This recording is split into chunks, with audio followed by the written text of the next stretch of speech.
first person that got me. Nick Van Exel in practice. Yeah, Nick the Quick was getting me in practice. And, he kept saying, you reach, I teach. You reach, I teach. And he was hitting me with that little bop stuff. And slippery is a great word to describe him on the court. He had a tight handle with one of the most underrated crossovers in NBA history. He could hit you with the hesitation, dribble spin move, or just plain blow right past you. And when he penetrated inside, he had every move in his arsenal to finish at the hoop. A runner, a floater, a teardrop, just pick your poison. So with a guy like that, you should probably play off of him to prevent the drive. But you do that, and he starts draining them from 30 feet if he wants to. Nick Van Exel is one of the most electrifying combo guards of the 90s and 2000s. And even though he was just 6'1" and primarily played point guard, he was far from your pure point guard with his scoring ability. But if you wanted him to play more traditionally, he could do that, as he could put up some crazy assist numbers. And much like his scoring, he knew how to be flashy and exciting with his distribution. Van Exel had supreme confidence, and even though he missed a fair amount of the shots he took every shot thinking he was going to make it. But sometimes he would get ahead of himself on the court, as he would miss some easy ones. But being too quick for your own good isn't the worst problem to have. And when Nick got hot, the basket was an ocean. But sometimes when he got in a slump, he struggled mightily to get out of it, leading to some inefficient stretches.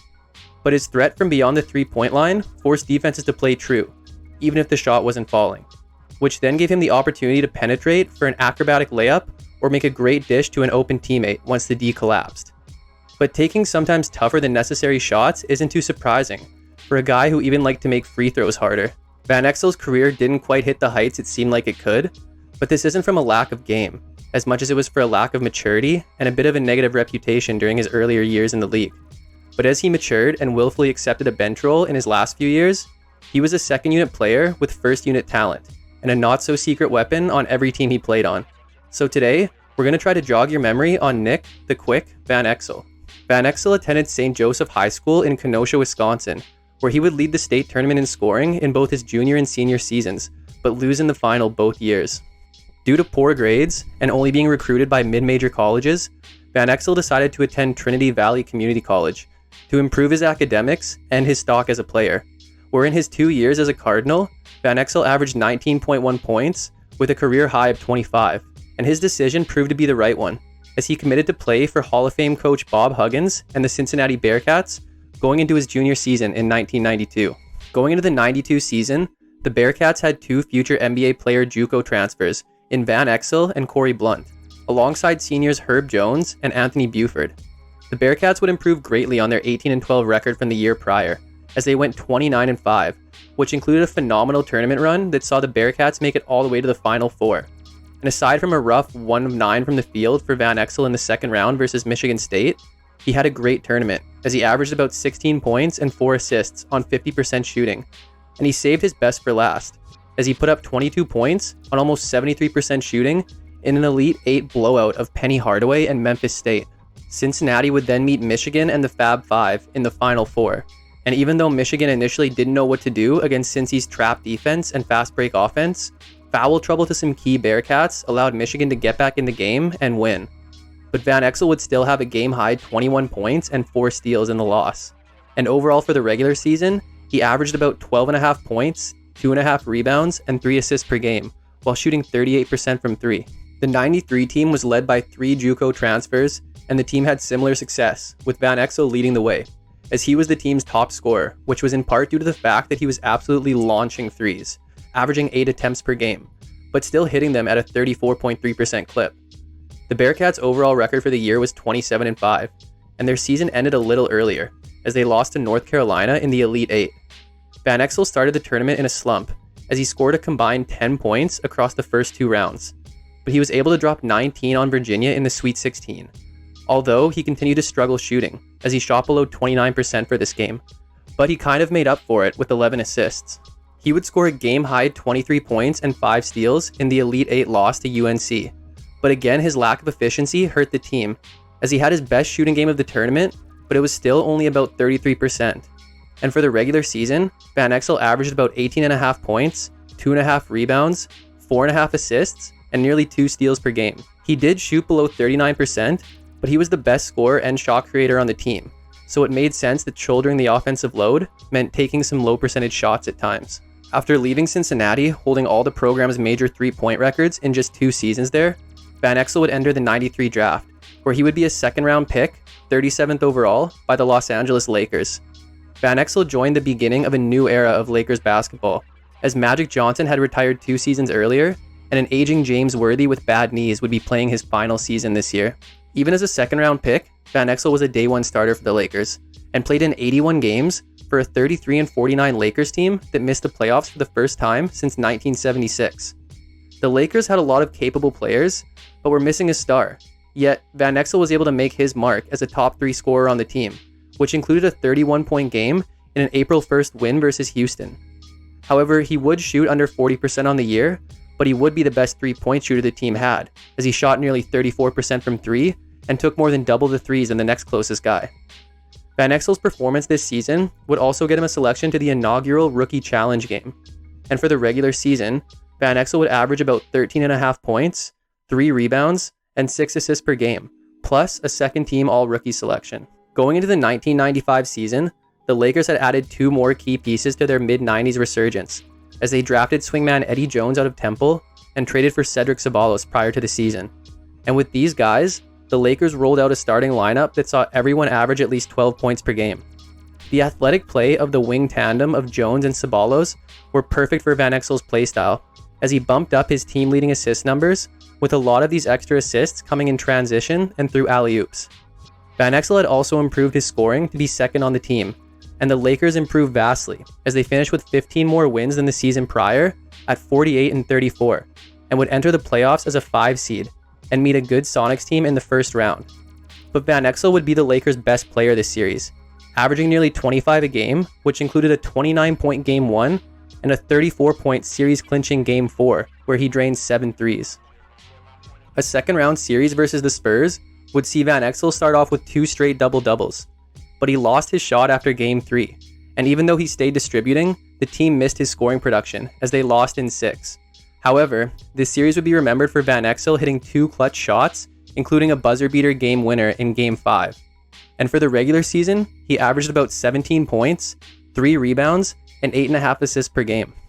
The 1996 season saw the Lakers finish with an even better record than the previous year, at 53-29. The team consisted of the same starting 5, but would welcome back the man who Van Exel had replaced, as about halfway through the season on January 29th, Magic Johnson came out of retirement.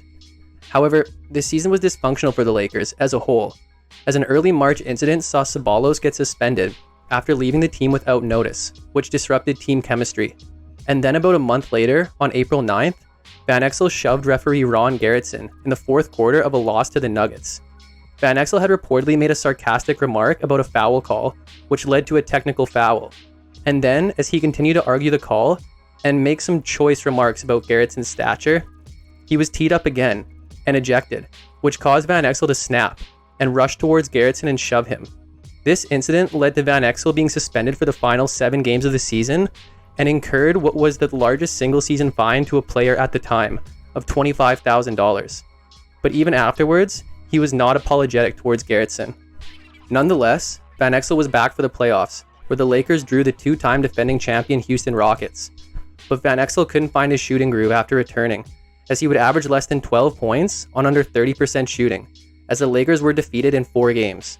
And for the regular season, Van Exel put up about 15 points, 2.5 rebounds, and 7 assists per game. The Lakers had made a big splash in the '96 offseason, as they signed the prize of the basketball world in Shaquille O'Neal, as well as traded for the draft rights of the future of the franchise for the next 20 years in Kobe Bryant. They would end up trading Ceballos early in the year to the Suns for their disgruntled young player Robert Horry, and Magic had walked away for good. So even though Shaq missed over 30 games, he still automatically made the team a contender, and the Lakers went 56-26 this year. Van Exel would again be a top 3 scorer on the team, while being tops on the team in assists. This season included Van Exel dishing a career-high 23 assists in a January 5th game versus Vancouver, a stat line that would be somewhat controversial, as the scorekeepers appeared to be quite generous in crediting him with some of his assists. Van Exel would also be in the news again regarding some remarks he made about a late-game foul call on teammate Eldon Campbell in a March 21st loss to Miami, where he would imply the refs were betting on the game. This would get Van Exel slapped with a $10,000 fine, but at least this time, he would apologize to the refs. The Lakers were healthy going into the 97 playoffs, and they would get Portland in the first round, who they beat in 4. Van Exel wasn't much of a factor in this series, but he didn't really have to be, as Shaq was feasting on the Blazers. The Lakers would get MVP Karl Malone, John Stockton, and the Utah Jazz in round 2, which would end in a gentleman's sweep for Utah. Shaq shot below 50% for the series and averaged just 22 points, but Van Exel really stepped up as the team's second option, as he averaged over 19 a game and played nearly 42 minutes per game, including a 26-point Game 5 on 53% shooting. And for the regular season, he averaged about 15.5 points, 3 rebounds, and 8.5 assists per game. 1998 was a great regular season for the Lakers, as they finished 61-21, even with Shaq missing 22 games. Van Exel had dropped to 4th on the team in scoring, as Kobe Bryant had taken a big leap in his second year. Even with drops in his points and assists, Van Exel found himself as one of 4 Lakers to be voted to the All-Star game, in what would be the only appearance of his career, and he would make an impact, scoring 13 points in the game. There's definitely more deserving All-Stars over the years based on their stats, but this was a career best season for Van Exel in terms of taking care of the ball, as he had the best assist-to-turnover ratio in the league at the time of the All-Star game. This was the first season that Van Exel would deal with injuries as well, as a knee injury and back spasms kept him out of 16 games this year. Van Exel also missed 2 more games late in the season due to suspension, as he and Monty Williams had gotten in a fight late in an April 13th Lakers-Spurs game. The Lakers were a 3 seed going into the playoffs, and would get a first-round matchup with Portland for the second year in a row, which would be a 4-game win that saw Van Exel come off the bench as Derek Fisher had taken over the starting role in March of the regular season. Round 2 versus the Sonics was a 5-game win for the Lakers in a series where Van Exel was the perfect spark plug off the bench, averaging 16 points per game. Then, the Lakers got a rematch with the Jazz for a trip to the finals, and it didn't look good for LA after a 35-point loss in Game 1, which would go on to be a 4-game sweep for Utah. And Van Exel just couldn't get the minutes he was accustomed to and that he needed to get going, as he could only manage 9 points per game on less than 24% from the field. Additionally, this series was when Van Exel infamously made his 1-2-3 Cancun chant in the huddle leading up to Game 4, and even though Van Exel reported this was just a joke to loosen the team up, upper management and the team leader O'Neal were not happy with his perceived attitude. But for the regular season, Van Exel put up about 14 points, 3 rebounds, and 7 assists per game, and a career low 1.6 turnovers per game. The Lakers knew what they had in Shaq and Kobe, and likely thought Van Exel was going to be more of a headache than anything, based on the reputation he had been developing. Additionally, Jerry West questioned his drive and commitment, as he wanted him to voice a desire to get back in the starting lineup. So on June 24th, the Lakers traded Van Exel to the Denver Nuggets for Tony Battie and the draft rights to Tyronn Lue. The Nuggets were coming off an 11-71 season, so expectations were low, and they wouldn't be great as they finished 14-36 in the lockout-shortened season. Van Exel would be joined in the backcourt by Chauncey Billups, along with athletic forward Antonio McDyess. And McDyess and Van Exel would be the team's top 2 scorers, with Van Exel having his highest scoring average since his second year. Van Exel would also go at his former team when he scored a then career-high 41 against the Lakers in LA on April 5th, but would still lose by 13. And for the regular season, he averaged about 16.5 points, 2.5 rebounds, and 7.5 assists per game. 2000 saw a full season of McDyess and Van Exel, and they performed well as the team's top 2 scorers, each playing in at least 79 games and leading the team to a respectable 35-47 record. Unfortunately, Billups would play just 13 games for the team and be traded to the Magic along with Ron Mercer, who had also been playing well for the Nuggets in his 37 games with the team, on February 1st, for Chris Gatling, Tariq Abdul-Wahad, and a first-round pick. Van Exel would have some of the most prolific games of his career this season, as he went for a career-high 44 in an April 15th win versus the Clippers, and also had a 23-point, 20-assist game on November 11th in a win against the Hawks. But their 35-47 record was not enough to get them into the playoffs. And for the regular season, Van Exel averaged about 16 points, a career-high 3.9 rebounds, and a career-high 9 assists per game. The Nuggets were getting closer, as the 2001 season saw them finish just 2 games below 500 at 40-42. McDyess and Van Exel continued as the team's top 2 players, but Rafe LaFrance, Vashawn Leonard, and James Posey really rounded out a solid starting 5. But overall, the Nuggets would be a middle-of-the-pack team and would miss the playoffs again in what would be a relatively uneventful season in Denver. They would see Van Exel average about 17.5 points, 3.5 rebounds, and 7.5 assists per game. 2002 looked like it had promise for the Nuggets, but just 10 games into the season, McDyess sustained a knee injury that would change his whole career and knock him out for the year. And without McDyess, the Nuggets struggled. Van Exel stepped up and was averaging about 26 points per game when the 7-12 Nuggets lost to the Cavs on December 8th. And as he was tired of losing, Van Exel revealed to the media that he had already requested a trade out of Denver. And even though Van Exel would remain with the team for 2 more months, the fans had turned on him as he was booed whenever he touched the ball, until he was finally traded to the Mavericks on February 21st. Van Exel would find a niche in Dallas, as he assumed a 6th man role for the first time in his career and played it perfectly as a scorer off the bench, averaging 13 points for his 27 games in Dallas this season. The 57-25 Mavs would defeat the T-Wolves in the first round before losing to the Kings in round 2, in a postseason that saw Van Exel average 11 off the bench. But overall for the regular season, Van Exel would average about 18.5 points, 3.5 rebounds, and 6.5 assists per game. So the 03 season saw the Mavs roll out their big 3 of Dirk, Finley, and Nash, with Van Exel as the 4th leading scorer off the bench and the only other player outside of the big 3 to average double figures. The Mavs would cruise through the regular season, finishing 60-22, and be a 3 seed going into the postseason. Round 1 was a hard-fought 7-game series versus Portland that saw Van Exel step up when Nash and Finley were struggling, as he would be the 2nd leading scorer on the team for the series and shoot over 47%. But round 2 was the pinnacle for Van Exel's playoff performances, as he had one of the great forgotten postseason series in NBA history. As after the Kings took Game 1, Van Exel would drop 36 in a Game 2 win, followed by a postseason career high of 40 in a Game 3 double overtime thriller. He would have a rough 5-point Game 4, but would then score 35 in Game 6 and 23 in a Game 7 win, as he would lead the team with over 25 points per game for the series, and did this on almost 52% from the field and over 45% from 3. The Mavs would lose in 6 to the Spurs in the Western Conference Finals, but they had an uphill battle as Dirk was knocked out of the series with a knee injury in Game 3. And even though it didn't result in a win, Van Exel would start the last 3 games and drop 22, 21, and 19 respectively, and average over 17 for the series as a whole, and finish the postseason as the team's 2nd leading scorer. And for the regular season, he would average about 12.5 points, 3 rebounds, and 4.5 assists per game. Dallas acted on an opportunity in the 03 offseason and packaged Van Exel as the main piece in an 8-player deal for the Warriors' Antoine Jamison on August 18th. The 04 season would be a forgettable one for Van Exel, as he suffered a knee injury in an exhibition game which would limit him to just 39 games this season.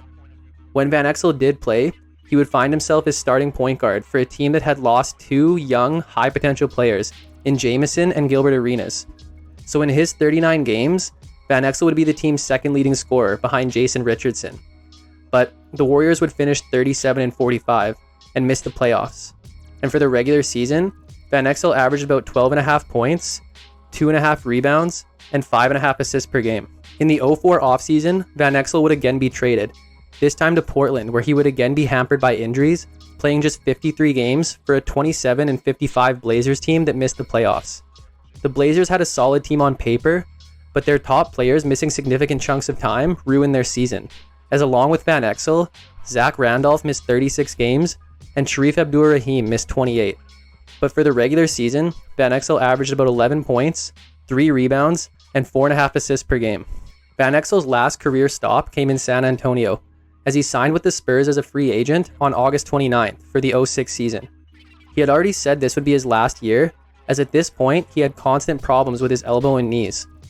Van Exel would play just 65 games at just 15 minutes per game for a 63-19 Spurs team that made it to the 2nd round of the playoffs before losing to Dallas in 7 games. Van Exel would play 12 of a possible 13 playoff games as a regular part of the rotation, but had very minimal contributions. And for the regular season, he put up about 5.5 points, 1.5 rebounds, and 2 assists per game. And Van Exel would announce his retirement shortly after this season. And that would wrap up an underrated career that's the definition of the numbers not telling you the full story. Nick Van Exel was one of the most exciting players in the league from day one and gave Lakers fans something to cheer for in the brief dark days post-Showtime. He got a bad rap in LA, and unfortunately, like a few players from that team, got stepped over quickly once Shaq and Kobe came along. He loved the big moment and wasn't scared of anybody on the court, but he was definitely streaky. But it's hard not to be when you're 6'1" in a league of giants. But for that same reason, his career is so impressive, as he got his points and then some from wherever he wanted with so many guys towering over him. You always wonder what could have happened in LA had they kept him and Eddie Jones. But he wasn't fully appreciated there, and going to Denver allowed him to show his full ability. It's just too bad it was in a losing situation, and as soon as it was looking up, McDyess got injured. But Van Exel showed that he wasn't as difficult of a player as people thought. As like most of these players that earn this reputation, once they get in a winning situation, like he got to be in on the Mavs, he filled the role he was asked beyond expectations, and did it without issue. He was also an available player, as up until his last few years in the league, he was basically a lock for at least 70 games every year. But that's all I got for one of the greatest bucket getters of his time, Nick Van Exel. Hope you enjoyed it, and make sure to subscribe for more like this. If you like this one, you'll probably like these two videos on a couple of his underrated teammates as well. Thanks for watching, and see you next time.